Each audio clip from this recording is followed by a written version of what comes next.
Halo sahabat Wikipedia Channel, masih bersama Daftar Wikipedia Channel. Daftar Wikipedia Channel selanjutnya adalah hacker.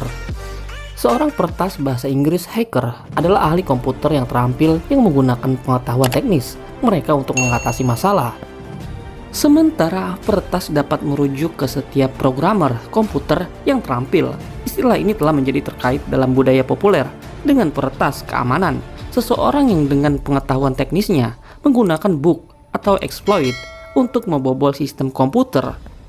Lanjut, definisi umum mencerminkan dua jenis peretas. Ada dua definisi kata peretas: penganut subkultur teknologi dan pemrograman. Lihat budaya peretas seseorang yang mampu menumbangkan keamanan komputer jika melakukannya untuk tujuan jahat. Orang itu juga bisa disebut cracker. Saat ini, penggunaan utama peretas sebagian besar mengacu pada penjahat komputer karena penggunaan media massa dari kata tersebut sejak 1990-an. Ini termasuk apa yang disebut peretas gaul, script kiddies. Orang-orang yang membobol komputer menggunakan program yang ditulis oleh orang lain dengan sedikit pengetahuan tentang cara mereka bekerja. Pengguna ini telah menjadi begitu dominan sehingga masyarakat umum sebagian besar tidak menyadari bahwa ada makna yang berbeda. Sementara penunjukan diri para penghobi sebagai peretas pada umumnya diakui dan diterima oleh peretas keamanan komputer. Orang-orang dari subkultur pemrograman menganggap penggunaan komputer terkait instruksi tidak benar dan menekankan perbedaan antara keduanya dengan menyebut pembobol keamanan cracker analog dengan safecracker. Lanjut ke representasi di media mainstream. Penggunaan media mainstream terhadap istilah ini dapat ditelusuri kembali ke awal 1980-an ketika istilah ini diperkenalkan kepada masyarakat luas oleh media arus utama pada tahun 1983. Bahkan mereka yang ada di komunitas komputer menyebut intrusi komputer sebagai peretasan, meskipun bukan sebagai definisi eksklusif dari kata tersebut. Sebagai reaksi terhadap meningkatnya penggunaan media dari istilah ini secara eksklusif dengan konotasi kriminal, komunitas komputer mulai membedakan terminologi mereka.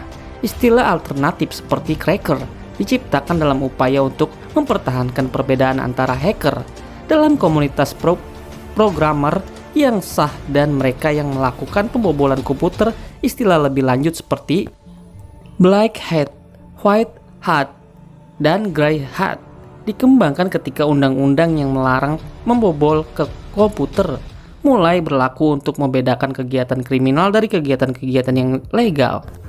Lanjut ke representasi dalam jaringan berita. Namun, penggunaan jaringan berita dari istilah ini secara konsisten berkaitan terutama dengan kegiatan kriminal, meskipun ada upaya oleh komunitas teknis untuk melestarikan dan membedakan makna asli, sehingga saat ini media mainstream dan masyarakat umum terus menggambarkan penjahat komputer dengan semua tingkatan teknis. Kecanggihan sebagai peretas dan umumnya tidak menggunakan kata itu dalam konotasi non-kriminalnya. Anggota media kadang-kadang tampaknya tidak menyadari perbedaan itu.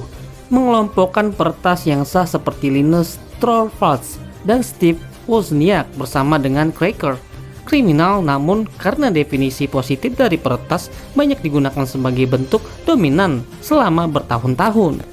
Sebelum definisi negatif dipopulerkan, peretas karenanya dapat dilihat sebagai keyword yang mengidentifikasi mereka yang menggunakan pengertian berorientasi teknis sebagai lawan dari secara eksklusif berorientasi pada intrusi sebagai anggota komunitas komputasi. Di sisi lain, karena beragamnya industri yang mungkin didatangi oleh perancang perangkat lunak, banyak yang memiliki untuk tidak disebut sebagai peretas karena kata itu memiliki denotasi negatif di banyak industri tersebut. Lanjut ke motif. 4 motif utama telah diusulkan sebagai kemungkinan mengapa peretas mencoba membobol komputer dan jaringan. Pertama, ada keuntungan finansial yang bisa didapat ketika meretas sistem dengan tujuan khusus mencuri nomor kartu kredit atau memanipulasi sistem perbankan.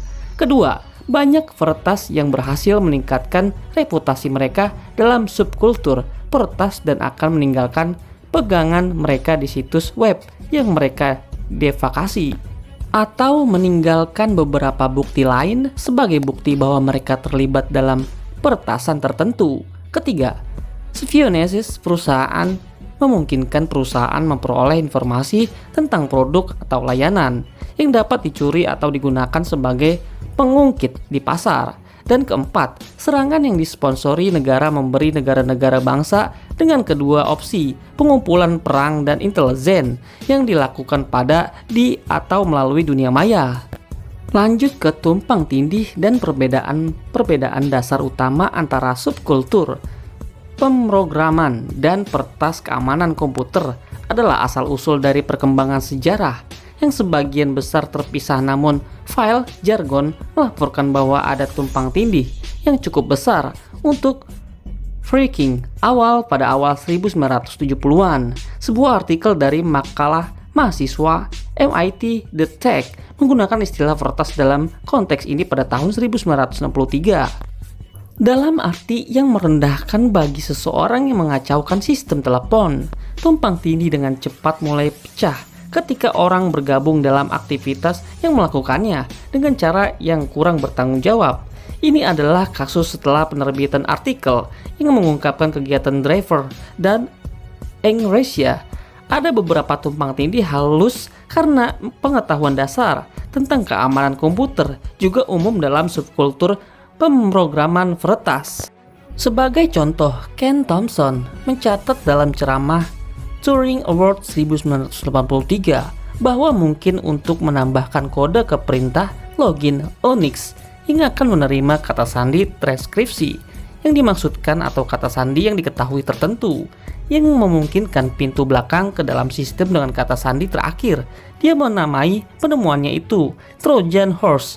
Lebih lanjut, Thompson berpendapat compiler C itu sendiri dapat dimodifikasi untuk secara otomatis menghasilkan kode jahat untuk membuat mendeteksi modifikasi lebih sulit. Ketiga, subkultur memiliki hubungan dengan modifikasi perangkat keras. Pada hari-hari awal peretasan jaringan, Phreaks sedang membangun kotak biru dan berbagai varian. Subkultur peretas para peretas memiliki cerita tentang beberapa peretasan perangkat keras dalam cerita rakyatnya, seperti saklar ajaib misterius yang terpasang pada komputer VDV-10 di laboratorium MIT yang ketika dimatikan membuat rusak komputer. Peretas penghobi awal membangun komputer di rumah mereka sendiri dari alat konstruksi, namun semua kegiatan ini telah hilang selama 1980-an ketika jaringan telepon beralih ke switchboard yang dikendalikan secara digital, menyebabkan peretasan jaringan bergeser ke panggilan komputer jarak jauh dengan modem ketika komputer rumahan yang murah tersedia dan ketika lembaga akademik mulai memberikan masing-masing komputer workstation yang diproduksi secara massal kepada para ilmuwan alih-alih menggunakan sistem pembagian waktu pusat. Satu-satunya jenis modifikasi perangkat keras yang tersebar luas saat ini adalah cache modding. Lanjut ke tipe. Budaya peretas adalah ide yang berasal dari komunitas pemrogram komputer dan perancang sistem pada 1960-an di sekitar Tech Institute Railroad Club TM, Tech Massachusetts Institute of Technology TMRC, dan Laboratorium Kecerdasan Buatan MIT. Konsep ini meluas ke komunitas penghuni rumahan, berfokus pada perangkat keras pada akhir 1970-an, Miss Homebrew Computer Club, dan pada perangkat lunak.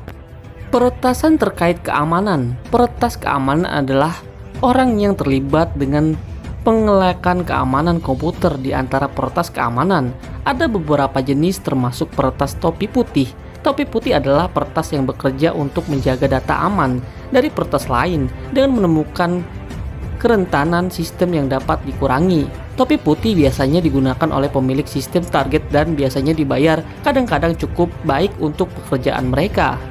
Pekerjaan tidak ilegal karena dilakukan dengan persetujuan pemilik sistem. Contoh peretas topi putih adalah Charlie Miller yang pernah memenangkan hadiah $10.000 dalam PWN 2001 karena menemukan critical bug di MacBook Air. dan juga berperan dalam mengevaluasi sistem keamanan produk-produk Apple.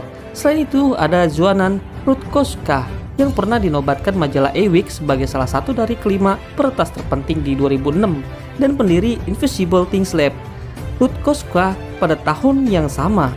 Lanjut ke peretas topi hitam. Topi hitam atau cracker adalah peretas dengan niat jahat. Mereka sering mencuri, mengeksploitasi, dan menjual data dan biasanya dimotivasi oleh keuntungan pribadi. Pekerjaan mereka biasanya ilegal. Seseorang cracker seperti seorang peretas topi hitam, tetapi secara khusus seseorang yang sangat terampil dan mencoba melalui peretasan untuk mendapatkan keuntungan atau untuk mendapatkan keuntungan tidak hanya untuk merusak komputer. Cracker menemukan exploit untuk kerentanan sistem dan sering menggunakannya untuk keuntungan mereka dengan menjual alatnya kepada pemilik sistem atau menjual exploit kepada peretas topi hitam lainnya yang pada gilirannya menggunakannya untuk mencuri informasi atau mendapatkan kesetiaan. Lanjut ke tipe peretas topi merah. Peretas topi merah adalah musuh dari peretas topi hitam. Peretas ini termasuk dalam peretas kelompok legal yang diberdayakan untuk menjadi musuh peretas topi hitam. Acap kali peretas ini merebut senjata peretas topi hitam dan digunakan untuk menyerang balik peretas topi hitam. Kerap peretas tipe ini dilakukan karena ada motif balas dendam. Dengan kelompok peretas topi hitam, bedanya dengan peretas topi putih hanya pada poin menyerangnya saja. Lanjut, tipe peretas yang disponsori negara. Seperti namanya, peretas ini adalah yang disponsori negara untuk menjaga keamanan cyber. Seperti bagian keamanan, peretas ini sengaja dibayar negara untuk melindungi keamanan sistem dari ulah peretas topi hitam.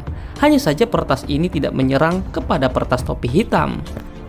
Tipe hacktivist adalah hacker yang ditumpangi oleh sebuah isu hacktivist, gabungan dari dua kata hack and aktivis. Aktivis sendiri merujuk pada makna seorang yang mengkampanyekan sebuah isu untuk melakukan perubahan sosial. Aktivis ini memiliki keinginan agar isu yang mereka bawa terpublikasi melalui situs yang mereka retas, tidak untuk mendapatkan keuntungan materi.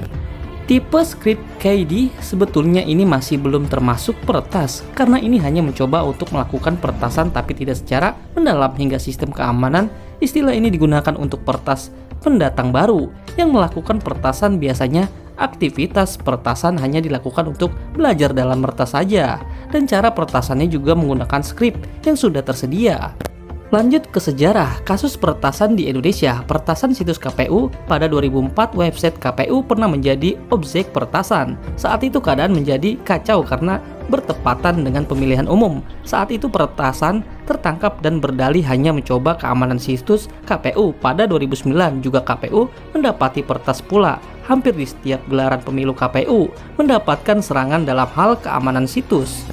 Lanjut, perang dengan peretasan Australia. Peretasan Indonesia yang mengatasnamakan Anonymous Indonesia pada tahun 2013 tersebut meretas berbagai situs perusahaan swasta di Australia.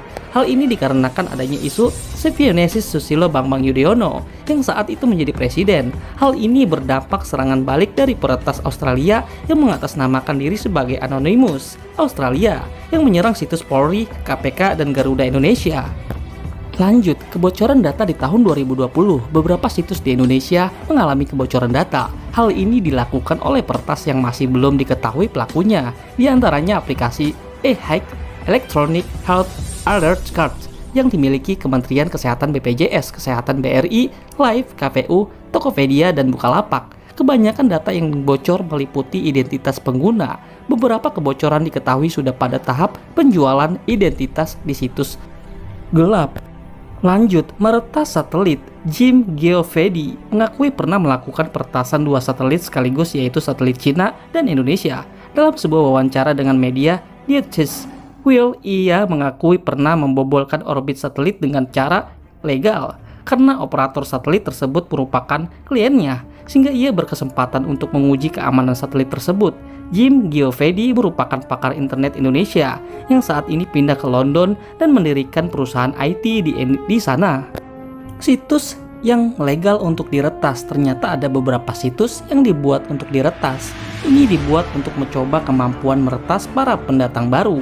Troy Hunt, Direktur Microsoft wilayah Australia, membuat situs serupa Hack Yourself First yang diperuntukkan belajar meretas. Selain website yang dibuat petinggi Microsoft tersebut, juga ada beberapa website lain diantaranya situs bweb, Hackdisk, dan Rebellious, Game of Hack, Google Lawyer.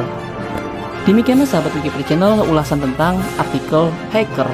Jika sahabat Wikipedia Channel suka tentang artikel dan ulasan ini, boleh subscribe, like, komen, dan share. Apabila ada kata-kata yang kurang tepat dan tidak sesuai dengan abjad, saya mohon maaf dengan sebesar-besarnya. Semoga ulasan dan artikel hacker ini bisa bermanfaat untuk regenerasi-generasi Indonesia yang akan datang. Sampai berjumpa kembali di daftar Wikipedia Channel selanjutnya. Sampai jumpa.